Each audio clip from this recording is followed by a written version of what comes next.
Hello and welcome to today's recording of Fantastic Beasts: The Crimes of Grindelwald. This movie takes place in 1927, about 70 years before Harry Potter and the Philosopher's Stone, or as we call it in the United States, Harry Potter and the Sorcerer's Stone. Shortly after the attack on New York that is seen in Fantastic Beasts and Where to Find Them is where our story takes off. When we talk about the story, there are multiple storylines here that make the film hard to follow if you're not really keeping up on it. And that kind of brings the film to a very long 2 hours and 13 minutes. It kind of feels like it drags on a little bit. We do get a lot more of the world, this time seeing Paris instead of like Hogwarts or New York. And when we see that wizarding world, it kind of brings us a little bit more about how the world is in general. Here we see Newt Scamander again played by Redmayne, and he does a fantastic job. The one actor that did surprise me was Johnny Depp as Gilbert Grindelwald. He put in a performance that was absolutely nothing like what we've been getting out of him lately, which has been more of that Captain Jack Sparrow vibe. We also have a good performance from Jude Law as a younger Albus Dumbledore during his time as Defense Against the Dark Arts teacher at Hogwarts. At this time, we don't know where it's going to end up. Well, we do, but we don't see what's going on. We still get a lot of allusion to the past between Grindelwald and Dumbledore.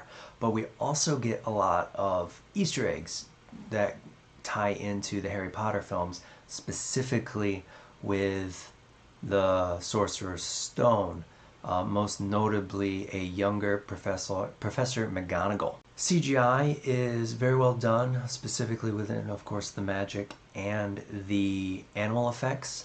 And while these animals are quote-unquote fantastic and imaginary, they look amazing, they move amazing, and I couldn't be happier with what I saw on the screen. And really the only downside is the story and little, at least I think, little character development. Dumbledore is just always Dumbledore, and the only big thing we get out of Newt is a choice. And Grindelwald is, well, he's the protagonist. He pushes everything forward. What I don't really like about the film is that it just ends. It doesn't feel like an ending. This film feels more like a prelude to something bigger, and it's already been announced that I believe we're getting 3 more of these films, so we know that it's coming. We just don't know exactly what is coming. It's not exactly true. We kind of got an outline based on the histories that J.K. Rowling, who also wrote the whole Wizarding World and this film, it's kind of told us a little bit about what's coming, and I believe, if my memory serves, it's called the First Wizarding War. Looked forward to seeing it as a whole instead of in bits and pieces.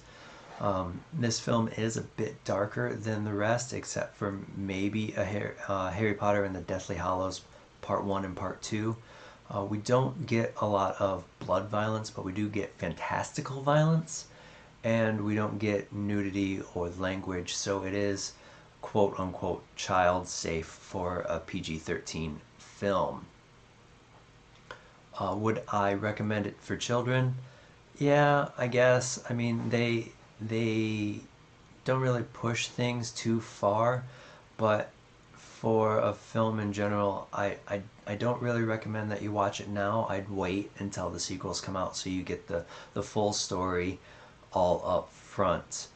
With that said, I did enjoy my time with the expansion of the Wizarding World, but I just didn't enjoy how the story ended and what we got within it. With that said, I hope if you do watch this film, you enjoy yourself and have a great time. And until next time, have a great night.